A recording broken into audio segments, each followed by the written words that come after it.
নমস্কার, স্বাগতম করকা করছি ইন্ডিয়ার আরেকটি নতুন এপিসোডে।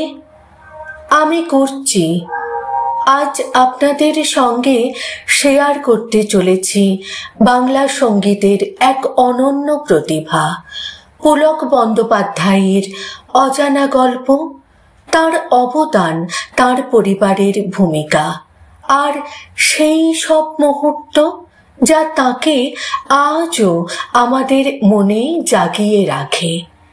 চ্যানেলটিকে সাবস্ক্রাইব করতে ভুলবেন না, কারণ এখানে আমরা বলি সেই গল্পগুলো যেগুলো সময়ের ভাঁজে চাপা পড়ে থাকে। চলুন শুরু করা যাক। পুলক বন্দ্যোপাধ্যায়ের জন্ম হাওড়ার ছোট্ট শালকিয়া এলাকায় 1931 সালে। চাইলে তিনি অন্য ক্ষেত্রেও খুব ভালো করতে পারতেন, কিন্তু সঙ্গীত যেন তাকে ডেকে নিয়ে এসেছিল। পরিবারে ছিল সাহিত্য, নাটক আর গান।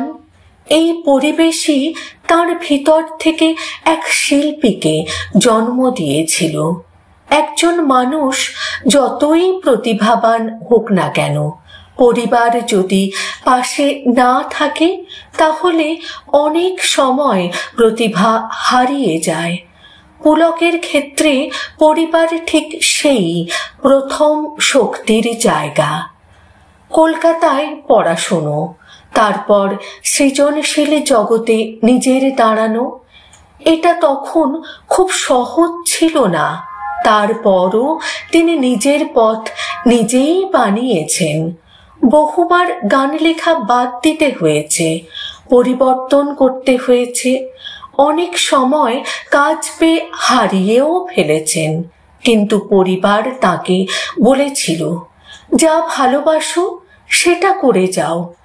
এই সমর্থনই তাকে মানুষের ভাষায় মানুষের গান লিখতে সাহায্য করেছিল। পুলক বন্দ্যোপাধ্যায়ের গান মানেই সহজ শব্দ, গভীর অনুভূতি আর এক অদ্ভুত মানবিকতা।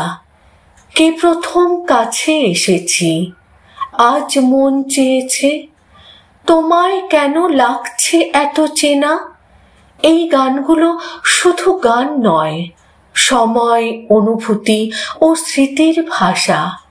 তিনি সিচুয়েশন অনুযায়ী গান লেখার তার এক বিরল ক্ষমতা রাখতেন। সিনেমার প্লটের টান, চরিত্রের অনুভূতি, দৃশ্যের মুড সব কিছু মিলিয়ে এমন কথা লিখতেন যেটা গানটিকে গল্পের অংশ করে দিত। তাই আজও তার গান শুনলে মনে হয় এটা তো আমাকে নিয়েই লেখা। একজন শিল্পীর সফলতার নেপথ্যে পরিবার থাকে নীরবে। পুলক বন্দ্যোপাধ্যায়ের ক্ষেত্রেও ঠিক তেমনই।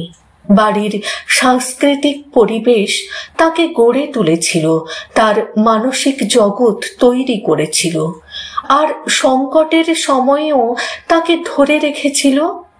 তার পরিবারই প্রথম শ্রোতা, প্রথম সমালোচক এবং শেষ পর্যন্ত প্রথম সমর্থক ছিল। তার গানের বাস্তবতা, মানবিকতা, কথার সহজতা এসব তার পারিবারিক শেকড় থেকেই এসেছে। জীবনের শেষে পুলক বন্দ্যোপাধ্যায়ের মানসিক সংগ্রাম বাড়তে থাকে। প্রতিভা যত বড় হয় তত বড় হয় তার ভেতরের চাপ। 1999 সালে তার আকস্মিক সিদ্ধান্ত পুরো বাংলা সঙ্গীত জগৎকে স্তব্ধ করে দেয়। আজও অনেক প্রশ্ন আছে, অনেক অজানা কষ্ট, যা হয়তো শুধু তিনিই জানতেন। তবে তার জীবন দেখায় শিল্পীরা হাসেন মানুষের জন্য, আর কান্না অনেক সময় নিজের ভেতরেই রাখেন। আজ নতুন প্রজন্ম গান লেখে, সুর করে, গান গায়, আর অজান্তেই পুলক বন্দ্যোপাধ্যায়ের শব্দ চয়নের ছায়া তাদের উপর পড়ে। তিনি প্রমাণ করেছিলেন কঠিন অনুভূতি সহজ ভাষায় বলা যায়, আর সাধারণ মানুষের হৃদয় জয় করতে বড় শব্দ লাগে না, লাগে সত্যি অনুভূতি।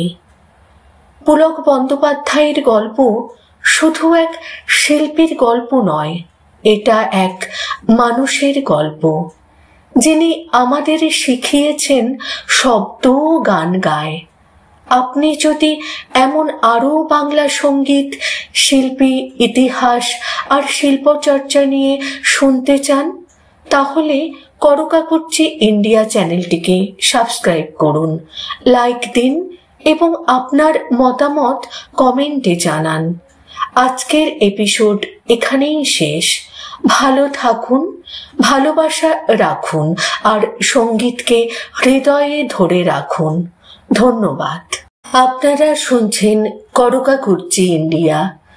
আমার এই চ্যানেলে আমি আপনাদের কুর্চি দিদি ভাই, যেখানে প্রতিটি শব্দ বলে এক একটা গল্প, বাংলার গল্প, বাংলার অনুভূতি, অজানা গল্পকে পৌঁছে দিই আপনাদের কাছে। শব্দের ভিতরে খুঁজে পাই মানুষকে, গল্প বলার নতুন এক অলিন্দ। আমরা বলি হৃদয়ের গল্প। শুনতে থাকুন, দেখতে থাকুন, আবার একটা নতুন গল্প নিয়ে ফিরে আসব আপনাদের সামনে।